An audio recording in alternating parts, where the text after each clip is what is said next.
Hello, everyone, and welcome to another edition of the In a Nutshell podcast. It's episode 13 of season 1. We've got a week 7 preview for the Big Ten in football, and then we take a look at Iowa and Nebraska's schedules for basketball.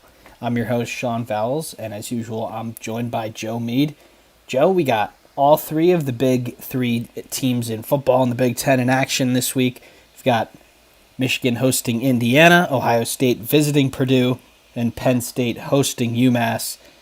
Is there anything that we should look for in these three games other than a big win for the team that's got a number in front of their name? Yeah, Sean, there's really no way around it. This week's slate of games for the big three I wouldn't even call it a teaser towards anything. I think it's probably a glorified practice to all three of those teams. I know what every Ohio State and other Big Ten fan is thinking that the 2018 49-20 Rondale Moore legacy game pops up, but let's face it, that was a totally different circumstance. Ohio State um, had a much worse defense, and Purdue, frankly, had an offense. This year, I don't really know what their offense resembles. I think they put together some nice drives, particularly in the second half of the Illinois game. They looked like a completely different unit, but there's no way around it, Sean. Purdue won't be able to keep up with Ohio State. Um, I think Ohio State in the second half of that Maryland game really got it going.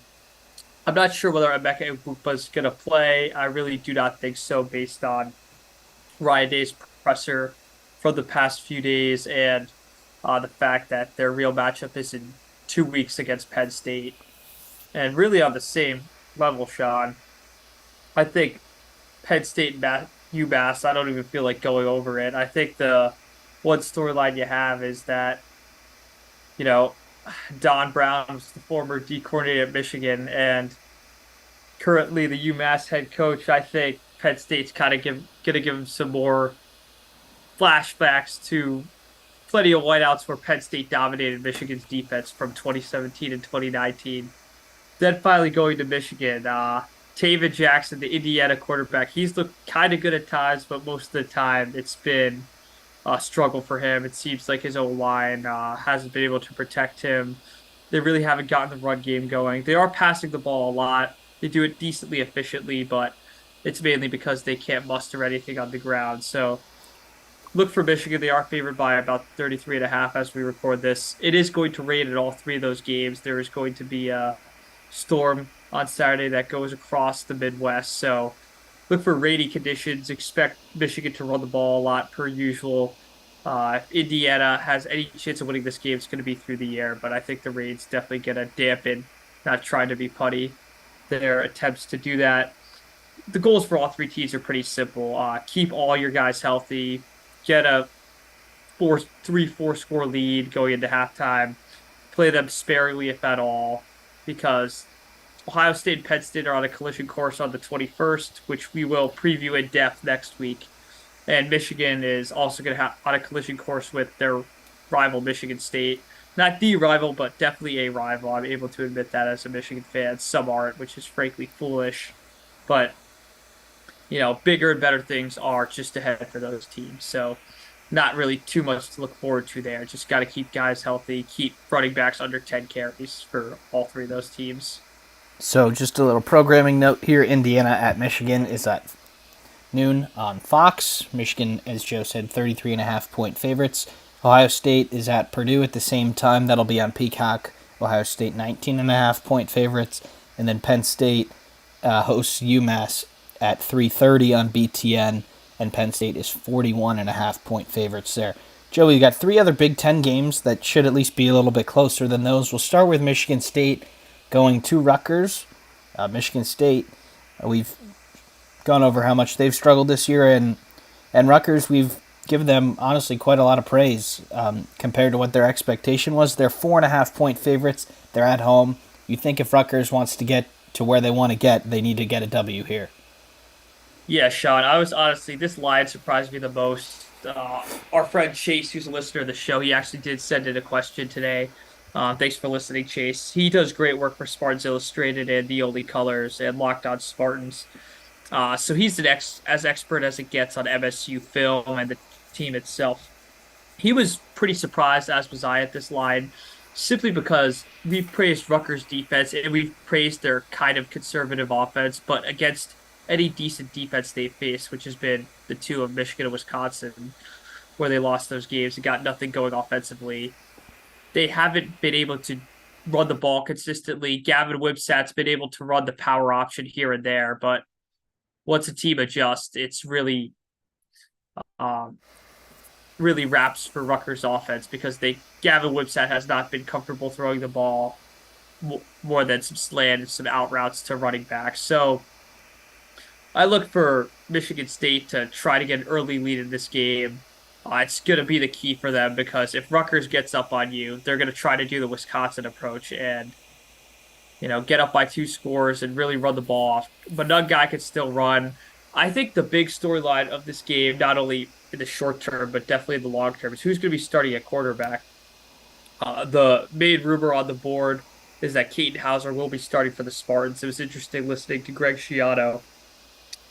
They had to preview some of his tape at St. John Bosco, his high school he went to in California, simply because Keaton Hauser game tape is very non-existent. He scored the one touchdown in garbage time against Washington. He did throw that pick against Maryland, but really nothing too much on film of Hauser.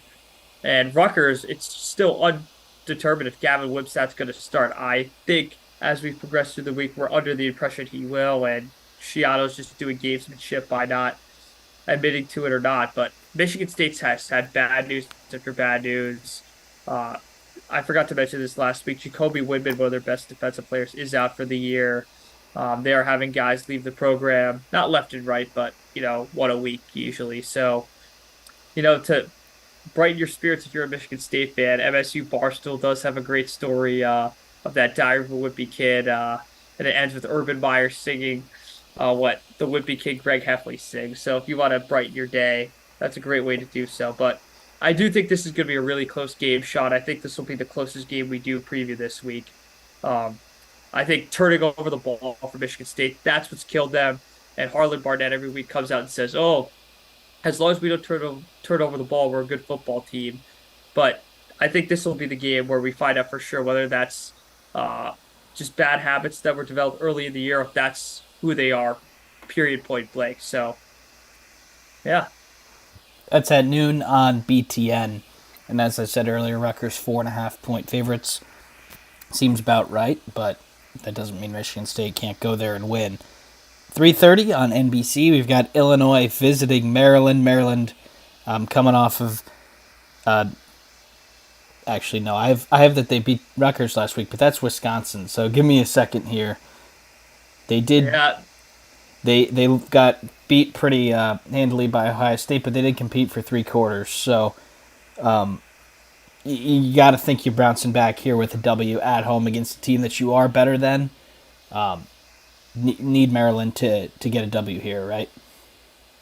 yeah, Sean. I think this is programs for this year in the context of 2023. These are two programs going in the complete different directions. Illinois and Maryland both had pretty good years. Illinois probably more so based on their previous 2022 expectation. But it's been nothing but nightmares for Illinois, turning over the ball, not being able to have a consistent defense. And for Maryland, I understand they lost to Ohio State. They did compete for all 3 quarters of that game. They really had, as we went over on Monday, plenty of chances to take control of the game, frankly, win the game. Um, because with Ohio State, if you get up 2 scores on them, and by 2 scores, it's not 10 points. I mean 14, where Ohio State has to score two TDs to even tie it up. Statistically, you're going to be in 95% of games in the fourth quarter. But sadly for Maryland, they didn't do this. I think they had a lot of learning moments in that game. Hopefully, they wouldn't even have to counter set scenarios against Illinois. They are favored by 14. So I'm expecting Maryland's offensive efficiency to just keep going on. They do have a bye week followed by a game at Northwestern before their showdown on November 4th against Penn State. So I think they're going to look at these next two games, not as look ahead games, but as games they should win. Maybe get guys some more confidence, maybe try out some new sets because, Maryland, the story on them this year is this going to be the same old Maryland that wins 7, 8 games, beats everyone they should, and beats no one they shouldn't, or are they going to beat one of these three teams between Michigan, Penn State, They failed against Ohio State, but they still have two of those three teams left, Sean. And I think these next two games against Illinois and Northwestern are going to be just try to get their confidence up and trying new sets. Yeah, it seems like to me that if they play a good first half or even a good first quarter, like they did last week, that should get them over the line for an easy double-digit victory. But you never know what happens, and that's why you got to play the games. Iowa visits Wisconsin in the final game. This will be at 4 o'clock on Fox. Wisconsin, 10-point favorites. Joe, Big Ten West title, kind of on the line in this one. Wisconsin takes really supreme control with the W here, and Iowa can make things a whole lot more interesting with a win on the road. Yeah, Sean, you said it. If you look at the standings, every team has two or more losses besides Iowa and Wisconsin. Wisconsin 2-0 in the conference, Iowa 2-1. The reason why Sean says this is really on the line is because if Iowa beats them, they'll have the tiebreaker, and Wisconsin's yet to play Ohio State, who they play on Halloween weekend on October 28th. So I think Sean hit the nail right on the head. Going into the game itself, it's the one storyline I think Wisconsin fans and Iowa fans appreciate is Deacon Hill, the backup now starting QB of Iowa, was a part of that Wisconsin program for 2 years. He actually left in the middle of last year when Paul Chris was unceremoniously fired. I think Deacon Hill is probably the player of the game because if Iowa has any chance in this game, they have to get the passing attack going. It has not been going against Michigan State. Even when Cade was in the game, I could argue it wasn't going against them.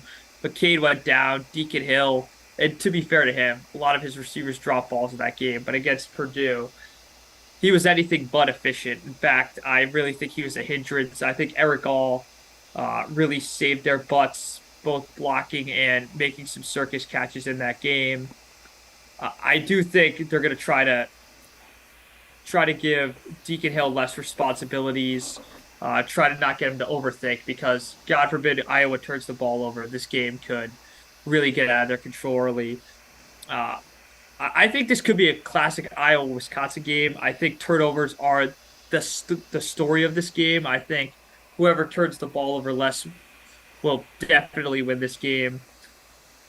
I think if you're Wisconsin, if I'm game planning, if I'm Phil Longo, the only way you lose this game is if you're going to give Iowa the ball in your own territory. So I think for them, ball security is going to be the number one factor. Tanner Mordecai's struggled.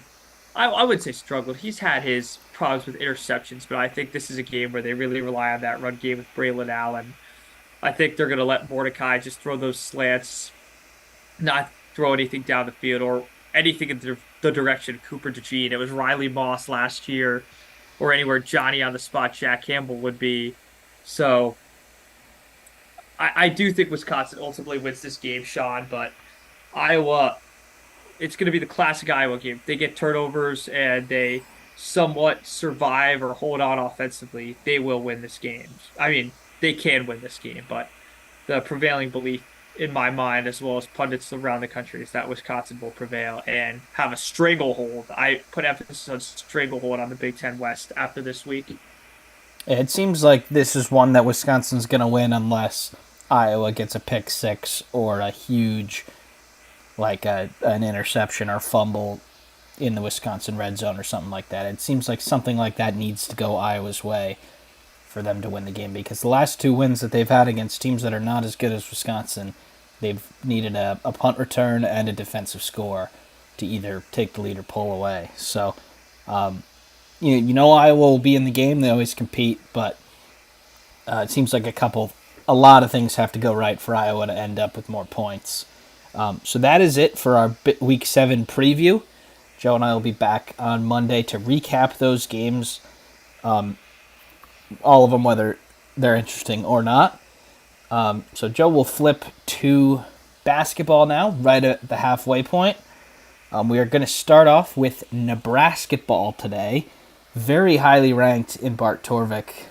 Shockingly, 46th on their ranking metrics. And there's some teams that you think should make the tournament that are behind them. So we'll go to Nebraska first. Fred Hoiberg is back.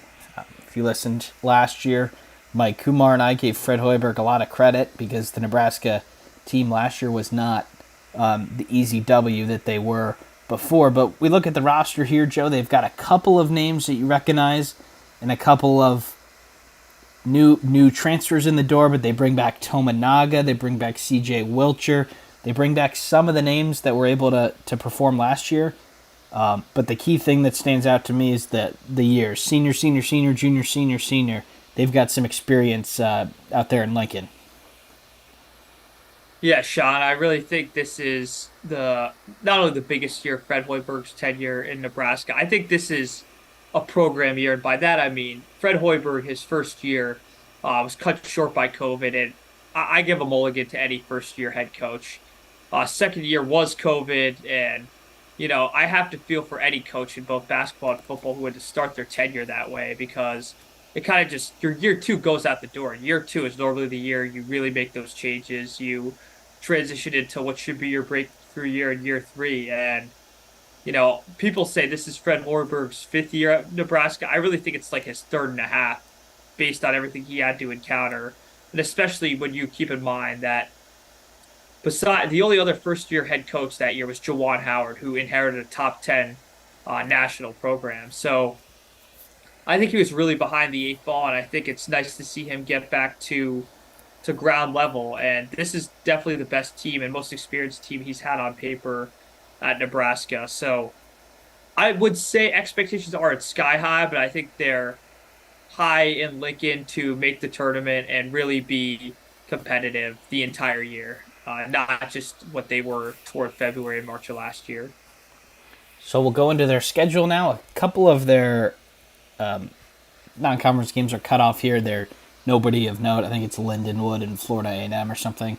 They should handle them very well. Then Ryder and Stony Brook. They do have Oregon State on a neutral. They should win that game. Oregon State is horrible. Then they do have a home game against Creighton. They did beat Creighton on the road last year, but they were without Ryan Kalkbrenner. So that's a big game in the non-conference. And then their big other game in the non-conference is Kansas State away from home. Kansas State was a great team last year, lost to Michigan State in the Sweet 16. They beat Michigan they State. beat Michigan State in the Sweet Yeah. 16 and lost to Florida Atlantic in the Elite Eight. That'll be a good opportunity for a win. But what are your thoughts here, Joe, on the Nebraska non-conference schedule and that two-game start in the Big Ten away at Minnesota and home to Michigan State? Yeah, again, you're probably, if you're listening, you want to reach through your earbuds, strangle me when I say this, but Creighton and Kansas State are two really good games. Especially, I love the Creighton one on a Sunday. Sure, that'll be a great crowd and the hottest ticket in the state of Nebraska for December besides volleyball. And I say that with all due respect because their fans are awesome for that. But they're really flirting with it because if they lose Creighton and Kansas State, which is more than realistic based on the power and the fact that Creighton's returning a lot and you're in Manhattan, you cannot lose any of those games that are not in bold. Period, point blank. Do not lose any of those games. The fact you're Nebraska is not going to help you that much come tournament time, and it really shouldn't based on your resume, but losing any of those games before January is going to put a damper not only on your resume, but probably on the psyche of the team. I mean, that's what really made the country, certainly the Big Ten, and other teams around the and certainly other teams in the conference view Nebraska the way they've been viewed the past really decade, with the one-off year being 2018.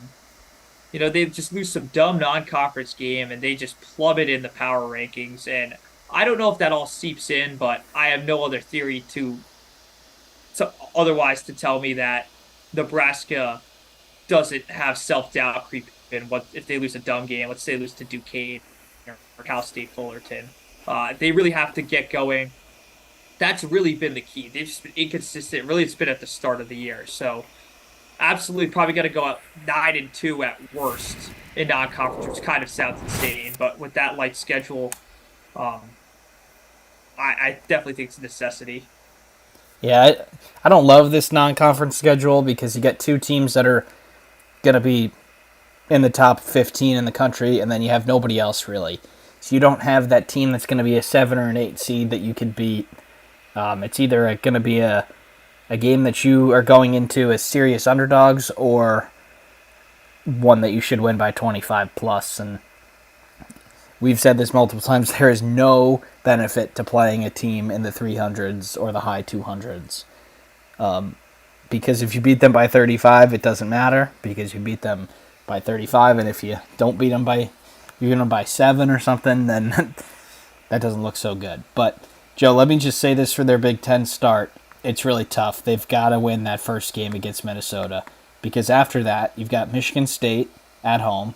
Then when you come back to the Big Ten, you have Indiana, Wisconsin, Purdue, Iowa, Rutgers. All bold games for those listening that can't see. That's really tough. A lot of red there, which means they're not favorites. Just really shows how important that first game against Minnesota is. Yeah, Sean. To be honest with you, between all those games you read off, Minnesota might be the only game they win of their first 7 games. It's totally possible they go 1-6. Now, Nebraska's been really good at home to write them off against Indiana, even Purdue, to be quite Should honest have with beat you. Purdue last year. Yeah, it would be kind of insane and naive of me, but they definitely can't lose it because if they lose that, I'm assuming they're losing to Creighton, Kansas State, and if you're 7, let's say you're 7-4 going into that Indiana, Wisconsin, Purdue, Iowa, Rutgers stretch, 7-4 could turn into 8-8 or 7-9 really quickly. So that's definitely what I've just been talking about for the past 2 minutes on Nebraska. So that's exactly what I mean. That's deja vu for Nebraska fans because I don't doubt that they'll be a good team come late January, February, but it can't be like the past couple years where that's been too little, too late. So Yeah, it yeah, doesn't. I think Sean is Go ahead, right Joe. on, guys. It doesn't seem No, like you're good. they have an opportunity to play themselves into the tournament late because there just aren't that many opportunities. You do have obviously away at Indiana, away at an Illinois team or Northwestern team that should be tournament teams. You could get opportunities there, but if they're playing catch up after a 3-7 start, say for example in the Big Ten, I just think that's going to be too tall of a mountain to climb. It seems like they have a need to go all season without like a 4 or 5 game losing streak because unless you pull off those games in the non-conference, you need some 9 or 10 wins in the Big Ten to make the dance. But reason for optimism in Nebraska last year certainly was better than a lot of people thought. So we'll see what happens when they roll the ball out there. Next team is Iowa, 1 spot behind. Fran McCaffrey back again.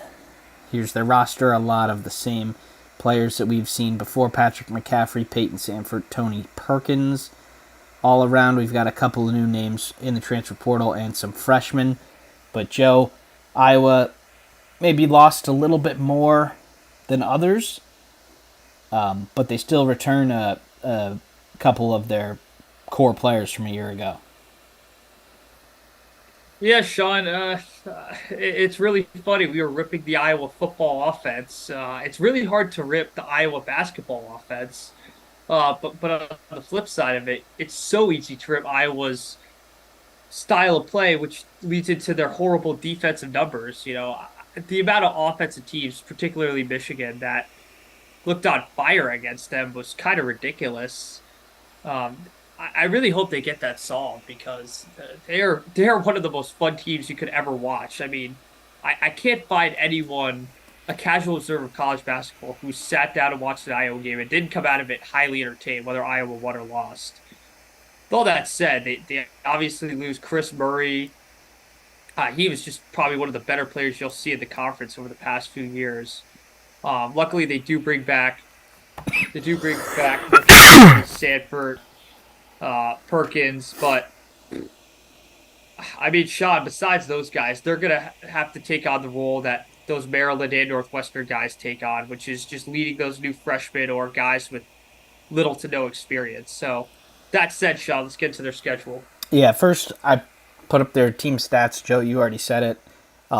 Elite offense and horrendous defense. If you can't see it, they're supposed to have the 7th most efficient offense in Division 113 points per 100 possessions. And then you see there on the defensive side, they're at 126, which is honestly, if I remember correctly, better than where they were at over the last couple years. They've been in the bottom half in Division One, and that is weighting the teams that you play, weighting everything.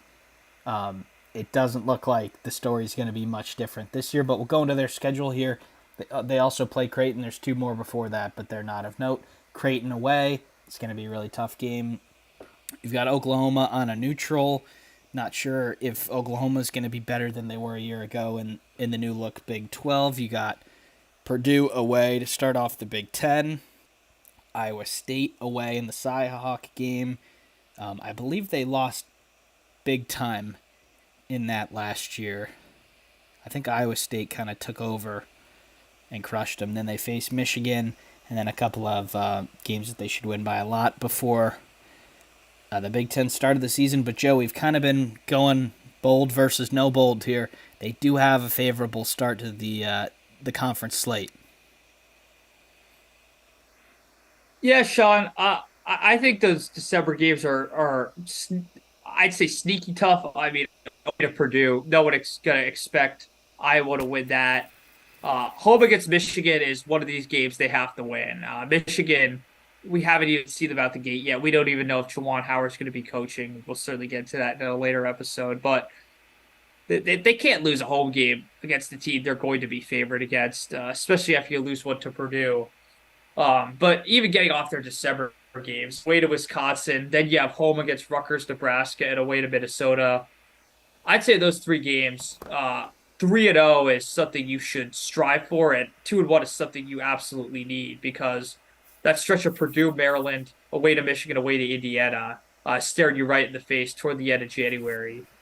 Um, I think one bright spot for Iowa is they into February could play themselves into the tournament should they be on the bubble, which their projections suggest they probably will be. I think they're one of these teams.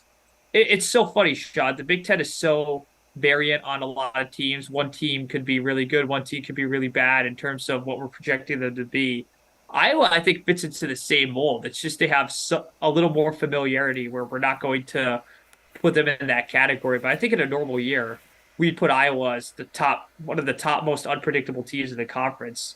But that said, Sean, away to Maryland, home to Wisconsin, away to Michigan State, and away to Illinois in the middle of February. I think that'll be the stretch of their season that defines them, especially their regular season as they get into the Big Ten tournament and to ultimately March. But I think it's too early to start pitching the broader questions whether Iowa could even reach the Sweet 16, something Fran McCaffrey hasn't done at Iowa yet. But I think the biggest question we're going to have to answer is whether they make the tournament or not, because this is a team that could go, I think, one of two ways. I think they could be a great offensive team that plays no defense and without a real world beater like one of the Murray brothers, they could be in serious trouble. Shaw, what else do you have to say?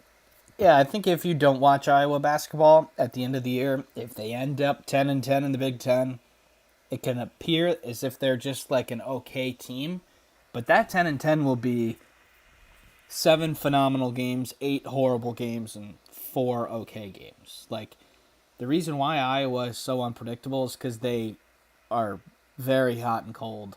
We've seen them really play as well as any team in the country a couple years ago when they won the Big Ten tournament, and then just a week later they got bounced by Richmond in the NCAA tournament. So I think they will go on a 4-game win streak here, and they'll look like a top 10 team in the country, and then they might get picked off by a Penn State or Minnesota here. They're very inconsistent. I think that will end up helping them get to the tournament, because to be inconsistent, you got to be good some of the time. But in terms of making a run, I just don't think they have enough, more than 3 or 4 good games in a row in them. And as we've said multiple times, to go on a run in March, you need to be able to win games where you don't quite have it. And Iowa doesn't even compete in games that they don't play well in. So it'll be interesting to see. Iowa probably more so than any other team. And if they do beat a Purdue on the road by 14, doesn't mean they're going to win the conference, because it could just be one of those Iowa games. But they'll learn their roster, and I do think it's going to be a very similar Iowa team to what we've seen, minus that first round NBA draft pick. But just at 30 minutes, Joe, so we have 5 or so minutes for some questions before we wrap it up. And then we'll see him next week. Yeah, Sean, I'll start off with Chase, who we mentioned earlier.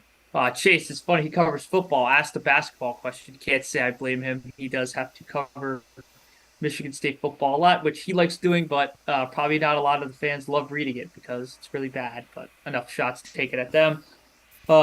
Sean, what year?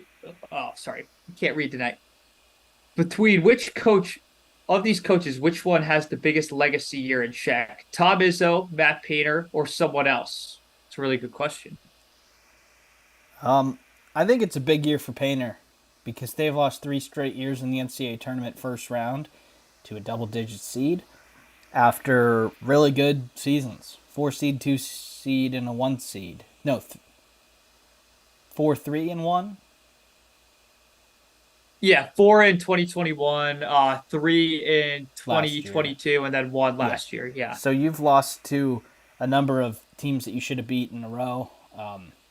Painter is the best regular season coach in the conference, other than Izzo.